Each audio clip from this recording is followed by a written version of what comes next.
But can they, the states now, fund the police if they do that? Because, I mean, yes, we know that they have challenges with funds, teacher salaries, even paying local governments as well, because you once upon a time told us that you even augment the payments for local governments. Yes, it's never enough. Yeah. So how will they take on that responsibility? You see, when you are putting fund into a place, you should be able to control the place.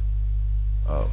That's the control. That's the control. No, that is it. Yes, the control I'm talking about is not the control to come and arrest you, but the control that if I have a crisis like they had in Benue, the man can act fast. Even though the IG may not agree with those resolutions. The IG is not on ground to know exactly what has happened or what is happening. When I started, we had serious crisis about pipeline vandalism. And I wanted to start a Coast Guard system in which I will employ the locals, you know, who will be policing the pipeline and also gathering information. Because before people go to bust pipeline, there's usually a meeting point. And if you have people, you know, local people at that meeting point, they're able to bring information. Later, because the NSA's office did not agree that we should put up a Coast Guard, we now put up a security committee, mainly of our youths, local youths. Fortunately, when I was SSG, Chief Ibori had sent me to Belfast with about 20 of our youths, you know, on local information gathering and policing. So we put them together as committee. And what we did was they had to work with the Joint Task Force. The Joint Task Force is the Army, the Police, the Air Force. I put them in one environment. So these youths will gather information and give to the security agencies. So what I'm saying is, now, if I had control over security agencies, I didn't need to go and ask the federal government. That time I had to go and meet President Yaradua, discuss details with him. Then he will now mandate his security agencies to do XYZ thing. I didn't need to go and, I can take some actions, then go and discuss with him as the president of the country. Oga, look, this is what happened. And I had to take this action because I had the power over the security agencies to be able to take immediate action. You know, but as a governor, I could not take some immediate actions. I had to go and clear from Abuja first. That is the challenges we're having. All right, let's take a break. We'll come back and wrap this up in just a moment. Join us again.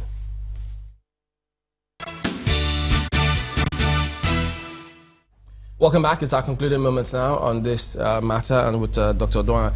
Well, Mr. Babatunde Fashola, SAN, Minister of Power, Works and Housing, thinks that state police does not mean that the federal police will cease to exist in the states. He says they will only have defined jurisdictional lines, just like we have the federal high courts today. He says state police can focus on crimes like sanitation, transport, domestic violence, state exam fraud, and they don't have to carry arms for this. Yes, we know there are places where FBI coming to crimes committed in different states. So do you think that we can actually work this out in this way? Yes, we can work it out. That's why I said define details we can work out.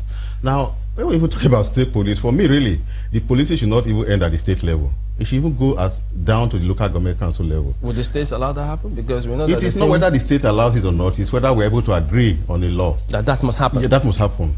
And even we can even go further by saying even traditional rulers should have some enforcement bodies. We'll not call it traditional rulers police, but at least some people around, like my brother Fashola has talked about sanitation, for instance. That should be a local government police function. You know, the local government should have its police that is able to monitor sanitation issues and other minor issues. So it's graduated. Now, it does not also mean that the federal police is totally out of the state. Okay, you have the presence of the let federal government be funding their police, and the state be funding. Once in a while, yes, you can assist the federal government in funding the police. But that question of funding, I mean, especially where states are not able to pay teachers and other staff, how would that work? It depends on priorities. If a kidnapper is ravaging your state, and every big man that comes to your state is kidnapped, you find funds to deal with it. Let's not deceive ourselves about whether we can fund it or not. We can. It's possible to fund it, and you don't like what Lagos State will spend. Zamfara State should not be spending that kind of amount. So the amount you're going to spend it also depends on your financial ability. But somehow, somehow we should be able to fund the police. Right now, many states that don't even have, that are not able to pay teachers, they still fund the federal police in their states. From the way the things are now and the way these amendments happen, do you think that even if they start this conversation, it certainly can be done before elections? No, it's not. It's not.